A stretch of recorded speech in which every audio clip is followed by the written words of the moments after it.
সমুদ্রের মাঝে একটা লঞ্চ দুর্ঘটনায় পড়ল। লঞ্চের এক দম্পতি একটা লাইফবোট পা, কিন্তু সেখানে একজনের বেশি উঠতে পারবে না। লোকটা তার স্ত্রীকে রেখে নিজে লাফিয়ে উঠে পড়ল। ডুবন্ত লঞ্চে দাঁড়িয়ে থেকে ওই নারী স্বামীর উদ্দেশ্যে একটাই মাত্র বাক্য চিৎকার করে বলেছিল।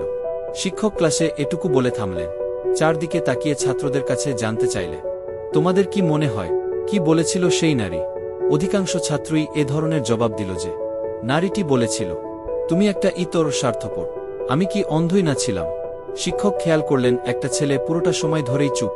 শিক্ষক তার মতামত জানতে চাইলে সে বলল, স্যার, আমার বিশ্বাস ওই নারী বলেছিলেন, আমাদের বাচ্চাটার যত্ন নিও, ওকে দেখে রেখো। অবাক হয়ে শিক্ষক জিজ্ঞাসা করলেন, তুমি এই গল্প আগে শুনেছ, তাই না? ছেলেটি মাথা নেড়ে জবাব দিল, না স্যার, আমার মা অসুখে মারা যাওয়ার সময় বাবাকে এই কথাই বলেছিলেন। হয়তো তারও সন্তান ছিল বাড়িতে, তাই সে এই কথা বলেছিলেন। শিক্ষক বললেন, তুমি ঠিক। সে গল্পটি আবার শুরু করলেন। বললেন তার বাড়িতে একটি বাচ্চা মেয়ে ছিল, কিন্তু মহিলাটি জটিল রোগে আক্রান্ত ছিল। সে অল্প কয়েকদিন বাঁচতে পারত। তাই লোকটি কঠিন বাস্তবতায় নিজের সন্তানের কথা ভেবে একাই ফিরে আসে, এবং মহিলাটি মরণবেলায়ও সন্তান এর ব্যাপারে নিশ্চিন্তে মারা যায়। লঞ্চটা ডুবে গেল এবং বাড়ি ফিরে লোকটা একা শিশু মেয়েকে যত্ন করে বড় করলেন। কেটে গেল অনেক বছর। মেয়েটা বড় হয়ে গেছে, লোকটিও মারা গেছে। একদিন মেয়েটি একটি ডায়েরি পায়, যেখানে মেয়েটির বাবা ওই লঞ্চডুবির ঘটনা লিখে রেখেছিল।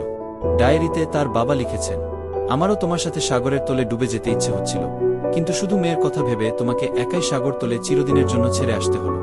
গল্প শেষ হলো, ক্লাস একদম চুপ। শিক্ষক বুঝলেন ছাত্রেরা গল্পের শিক্ষাটা ধরতে পেরেছে। শিক্ষাটি হলো ভালো এবং মন্দ পৃথিবীর সবকিছুর পেছনেই অনেক জটিল সমীকরণ আছে, যা সব সময় বোঝা যায় না, যা আমাদের কাছে শুধুমাত্র চোখের দেখাতা অন্যের জন্য এক কঠিন বাস্তবতাও হতে পারে। তাই অন্যকে না বুঝেই বিচার করে ফেলাটা বোকামি। এমন আরও সুন্দর সুন্দর গল্প শুনতে আমাদের সাবস্ক্রাইব করুন।